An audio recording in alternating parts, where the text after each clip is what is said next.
Fue una de las sentencias más polémicas, controversiales, injustas y la que violó los derechos legales de la persona. No solo desde el punto de vista de los letrados, sino también desde las diferentes tiendas políticas y periodísticas. Remontémonos a los años 2008.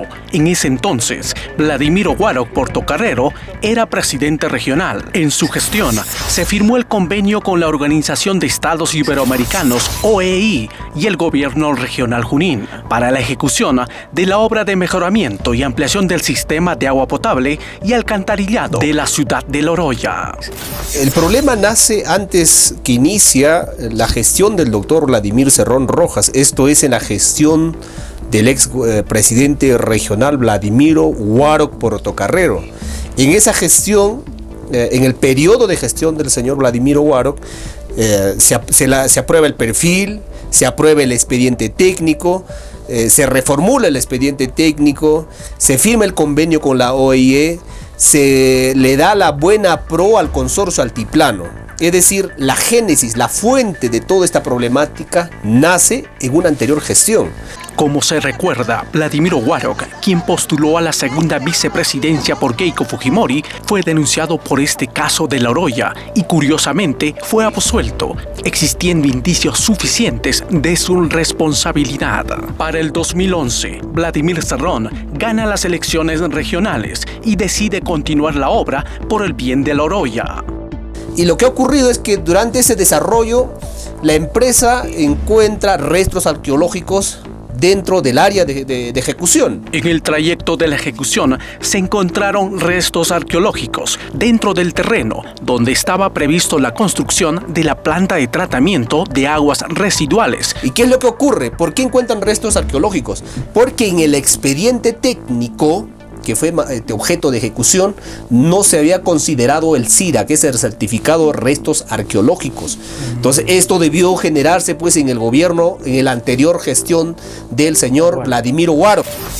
Y conforme a ley, la empresa está obligada a paralizar. Ante la paralización, el consorcio altiplano exige pago de valorización y gastos generales por afectación, la suma de 1.620.000 soles, propuesta que no es aceptada por la gestión de Cerrón. Ante este rechazo, el consorcio altiplano se va a un arbitraje. En el proceso de arbitraje participa, en defensa del Estado, el procurador público regional. Llegan a una conciliación donde la empresa acepta el pago de 850.000 soles que la supervisión técnica había determinado y corroborado en campo. Entendiendo que la conciliación tiene rango de sentencia judicial, el procurador público regional comunica al presidente Vladimir Cerrón que se tiene que ejecutar el pago en mérito a la conciliación. Para ello, el gobierno regional cursa la famosa Carta 117-2011 para dar cumplimiento al acto conciliatorio y que por acto funcional tenía que ser firmado por el presidente regional. Fue esta firma de cumplimiento al acta de conciliación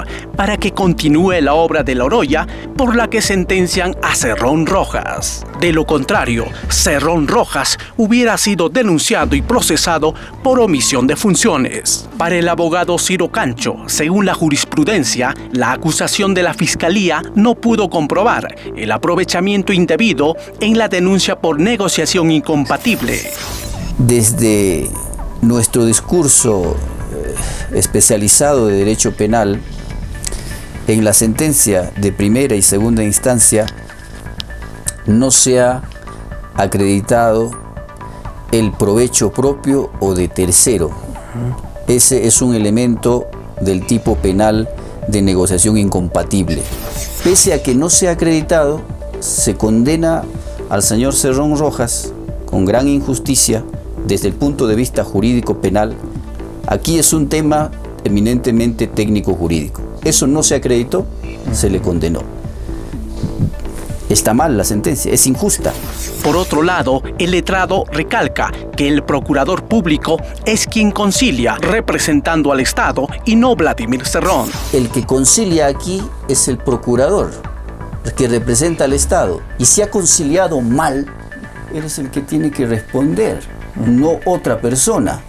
Al respecto de la sentencia de Vladimir Cerrón, se pronunciaron grandes juristas peruanos y extranjeros. El procesalista español Jordi Ferrer, en un extenso informe, concluye en la absolución de la sentencia por falta de pruebas. El penalista Manuel Abanto afirma que no hay tipicidad en la conducta imputada a Cerrón Rojas. Julián Palacín afirma que fue una sentencia política y sin pruebas, mientras que Jorge Rendón sostiene que no hubo nada ilícito en los trámites que condujeron al pago de los 850,000 soles a la empresa contratista. Y también se pronunció Guillermo Rivera Díaz, entre otros, calificando de ilegal la condena de Vladimir Cerrón. Otro informe contundente que respalda la inocencia de Vladimir Cerrón fue el informe de la Contraloría General de la República. En su resolución número 005-2016 del 31 de agosto, menciona que era necesario el pago de mérito al acto de conciliación. Concluyó que no existe hecho alguno para sancionar a los intervinientes. Fueron también los periodistas Ricardo Uceda, Aldo Mariátegui y Augusto Álvarez Rotrich, acérrimos opositores y críticos de Perú Libre y Vladimir Cerrón, quienes cuestionaron la sentencia por no existir pruebas y ser injusta. Ricardo Uceda, en su columna del diario La República, dice: el sorprendente caso de un radical de izquierda, el exgobernador de Junín Vladimir Cerrón, condenado sin pruebas por 2 instancias. Por su parte, el periodista Aldo Mariátegui escribe en el diario Perú 21: no simpatizo nada con Vladimir Cerrón, pero uno lee el informe de Uceda en La República y queda claro que su condena fue injusta. También el periodista Augusto Álvarez Rotrich en un tuit escribe: importante artículo de Ricardo Uceda sobre la sentencia de Vladimir Cerrón, en el que ofrece evidencia muy razonable de que la condena sería injusta y que por tanto no sería corrupto. ¿Qué intereses o motivaciones se encontraron para sentenciar a Vladimir Cerrón? Entonces, ¿cómo es que se concibe de que los problemas ocasionados de un anterior gobierno regional se puedan imputar al gobierno regional el siguiente? La empresa, por ejemplo, solicitó en ese entonces el pago por la paralización, por gastos generales y por valorizaciones por 1.600.000 soles, cosa que fue denegada en un inicio con el gobierno de Cerrón. Y a razón de ello es que la empresa va a un arbitraje. Y se le reconoce en el proceso conciliatorio hecha por el procurador regional, no por ningún funcionario que ha sido designado por Vladimir Cerrón, sino por el procurador, 800.000 soles, es decir, la mitad de lo que había exigido o la pretensión inicial de la empresa. Y además que existe un informe de la Contraloría.